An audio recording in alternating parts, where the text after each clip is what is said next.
Jéhovah, Saint, Jésus-Christ, Saint, Saint-Michel, Saint. Seigneur, bénis ta parole. Amen. Au nom de Jésus-Christ. Amen. Le chrétien est la protection de l'environnement. Ésaïe chapitre 41, verset 19 à 20. Je mettrai dans le désert le cèdre, l'acacia, le myrte et l'olivier.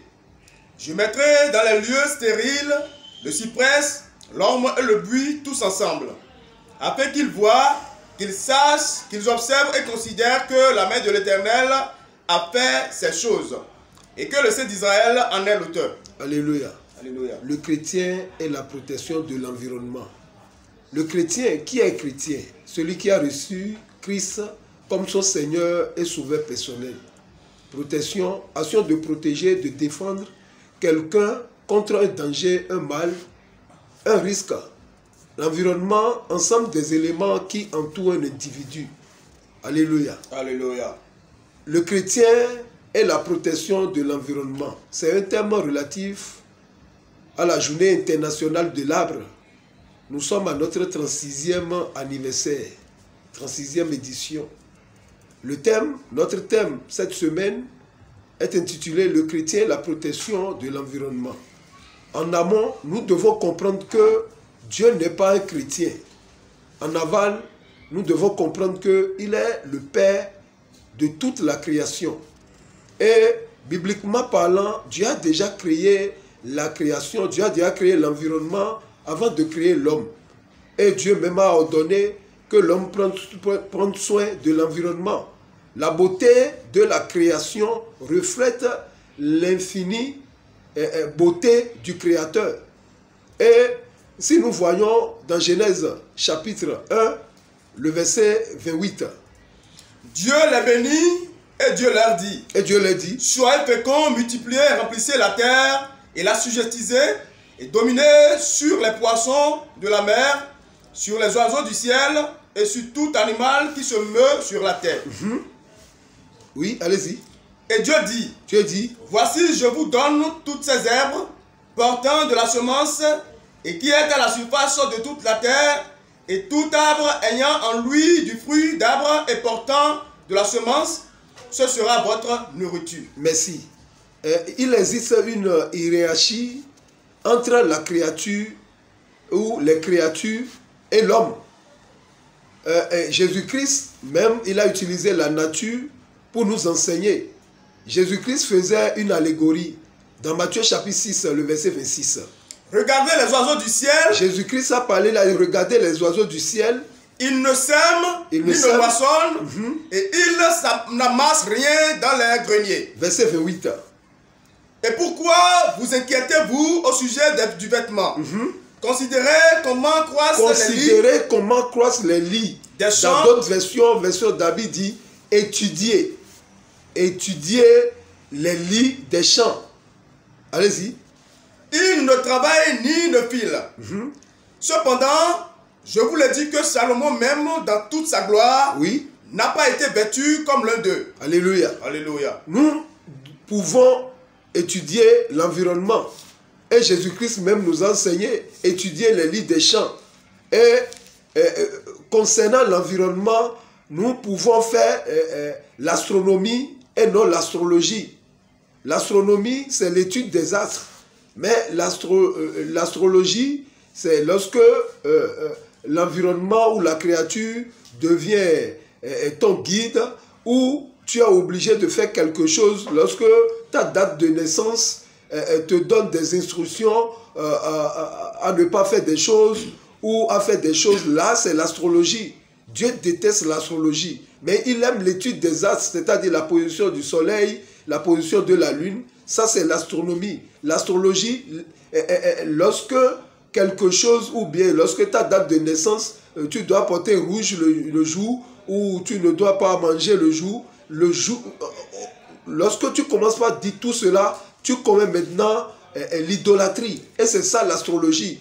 Jésus-Christ déteste l'astrologie, mais il aime l'astronomie. D'après la Genèse, ou bien d'après le livre de la Genèse, les hommes et les femmes étaient invités à remplir la terre, à dominer et à cultiver la terre en communion avec Dieu, c'est-à-dire avec la sagesse divine. Dans Genèse chapitre 1, que nous avons lu le verset 28, Dieu a dit 5 choses. Allez-y. Dieu les bénit. Dieu les bénit. Dieu leur dit. Dieu les dit. Soyez féconds. Soyez féconds. Multipliez. Remplissez la terre. Et l'assujettissez. Et assujettissez. Et dominez sur les poissons de la mer, sur les oiseaux du ciel. Oui. Et sur tout le animal verset qui 29. se meut. Le verset 29. Dieu dit. Voici, je vous donne toute herbe portant de la semence. La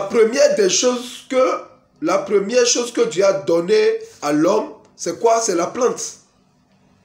Il a dit quoi? Voici, je vous donne toute herbe portant de la semence et qui est à la surface de toute la terre. Oui. Et tout arbre ayant en lui du fruit d'arbre portant de la semence, ce sera votre nourriture. La première chose que Dieu a donnée à l'homme, à l'humain, c'est la plante. Et si nous voyons, Dieu n'a pas donné une voiture à l'homme, ni une moto, une maison. Non. Aujourd'hui, tout le monde veut vivre à Cotonou, où tout le monde veut être bureaucrate. Et bienvenue à les autres rurales. Nous avons un président en temps, le président Feu Mathieu Kérékou, il avait renvoyé les éminements, il avait renvoyé des gens de retourner à la campagne pour s'occuper de la terre. Et il avait même subventionné l'agriculture en ce temps. Et en ce temps, il y avait du bon vivre à l'époque. Mais aujourd'hui, si nous voyons, tout le monde veut rester à Cotonou. Et regardez la mesure de Gary aujourd'hui. C'est à 400 francs. Le maïs à 250 francs la mesure. Parce que nous avons abandonné la terre. Pourquoi? Pourquoi cette charité de la vie? C'est parce que nous avons abandonné la parole de Dieu.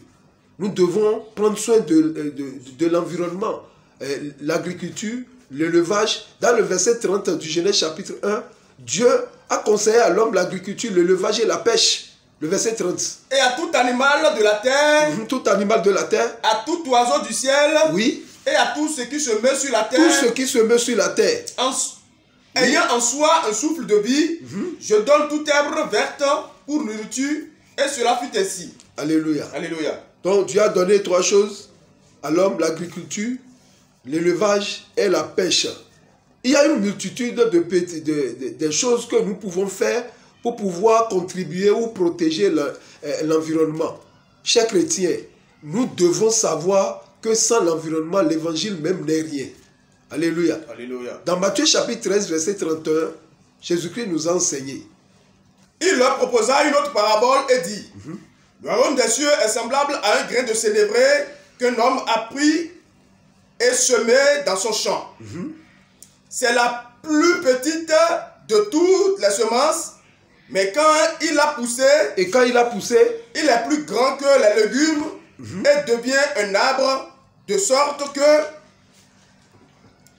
les oiseaux du ciel viennent habiter dans ses branches. Donc là, Jésus a cité les choses, c'est-à-dire la créature. Il a enseigné, il a pris une plante, même un grain pour pouvoir nous enseigner. Enseigner quoi? D'aller planter le royaume des cieux est semblable à un grain de sénévré. Pourquoi? Parce que pour rester en vie ou bien pour vivre, l'homme doit planter.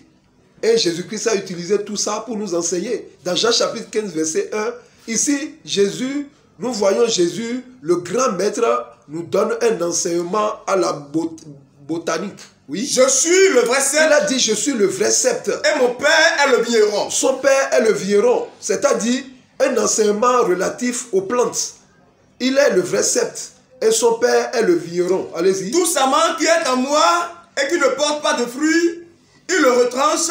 Et tout sarment qui porte de fruits, oui, il le monde afin qu'il porte encore plus de fruits. Là, Jésus-Christ donne une valeur à la plante, une valeur à l'environnement. Matthieu chapitre 4, verset 18. Matthieu chapitre 4, verset 18. Comme il marchait le long de la mer de Galilée, oui, il vit 2 frères, Simon appelé Pierre. 2 frères, Simon appelé Pierre, tout le long de la mer. C'est-à-dire sur la plage de Galilée. Allez-y. Et André, son frère, qui jetait un filet dans la mer. Oui. Car il était pêcheur. Il leur dit, suivez-moi, je vous ferai pêcheur d'hommes. Oui, Matthieu 13, verset 1. C'est-à-dire la plage et en même temps sur la mer. Ce même jour, Jésus sortit de la maison et s'assit au bord de la mer. Au bord de la mer. Une grande foule s'étant assemblée auprès de lui, Oui. il monta dans une barque et il s'assit. Merci. Aujourd'hui, nous salissons nos berges lagunaires. Alléluia. Alléluia. Nous salissons nos berges lagunaires. Or que Jésus même a enseigné à la plage. Aujourd'hui, nous allons au bord de la mer pour faire nos charlatanismes.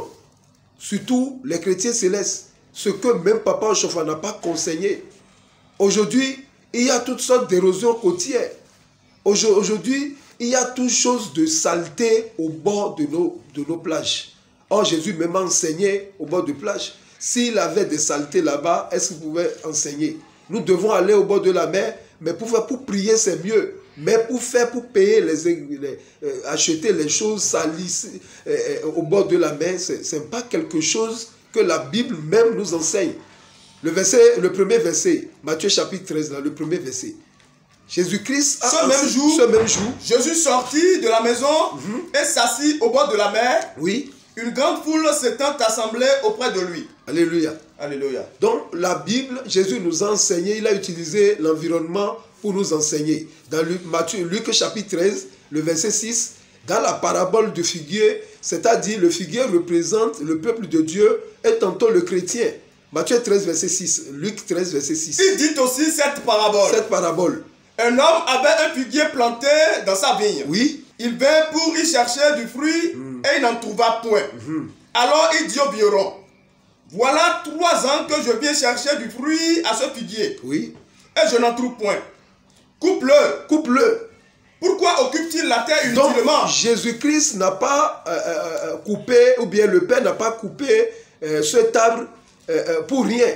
Parce qu'il occupe inutilement la terre. Ce qui veut dire, s'il donnait son fruit, on n'allait pas le couper.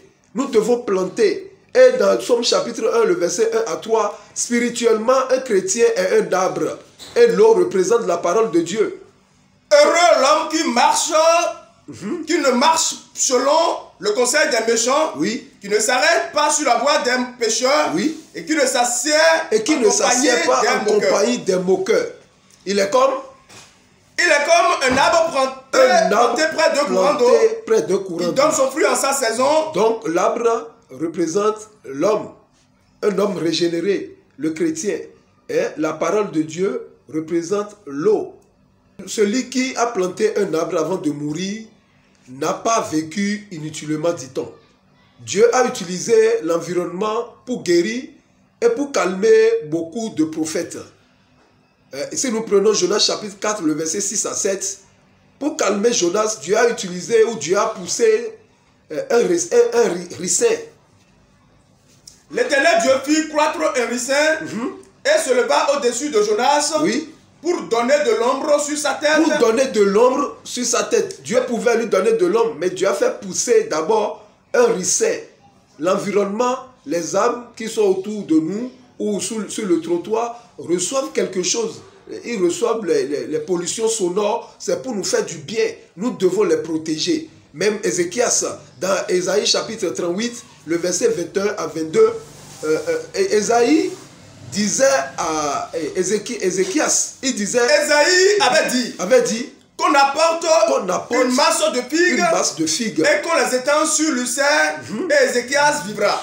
Et Ézéchias vivra. Il pouvait prier. Il a appliqué la feuille de figue pour pouvoir guérir la plaie d'Ézéchias. Donc, les plantes qui sont autour de nous servent aussi à la guérison, non seulement à la guérison, à notre nourriture. Si nous retournons dans Genèse chapitre 1 et dans Romains chapitre 8, le verset 19 à 20, Paul disait que lorsque Adam avait péché, aussi la création attend d'elle avec un ardent désir de révélation des fils de Dieu. Oui. Car la création a été soumise à la vanité, non de son gré, mais à cause de celui qui l'a soumise. Paul expliquait que l'environnement souffre aujourd'hui à cause de l'homme. L'environnement, les plantes, les animaux, les poissons souffrent aujourd'hui à cause de l'homme. La transgression d'Adam a affecté non seulement l'humanité, mais toute la création, à la fois animée ou inanimée. Toute la création. Donc la création tout entière attend le changement des enfants de Dieu. Le sol est maudit, à cause de notre péché. Et un chrétien qui aime ou qui pratique le péché fait souffrir encore la création et l'environnement. En tant que chrétien, nous devons protéger l'environnement. En tant que chrétien, nous devons prendre soin de l'environnement parce que l'environnement même prend soin de nous. Soyez bénis. Amen. Au nom de notre Seigneur Jésus-Christ. Jéhovah, Jésus-Christ, Saint-Michel, Seigneur, bénis ces paroles. Amen. Au nom de Jésus-Christ. Amen. Amen. Amen. Au nom de notre Seigneur Jésus-Christ. Alléluia, alléluia, alléluia, alléluia, alléluia, alléluia, alléluia.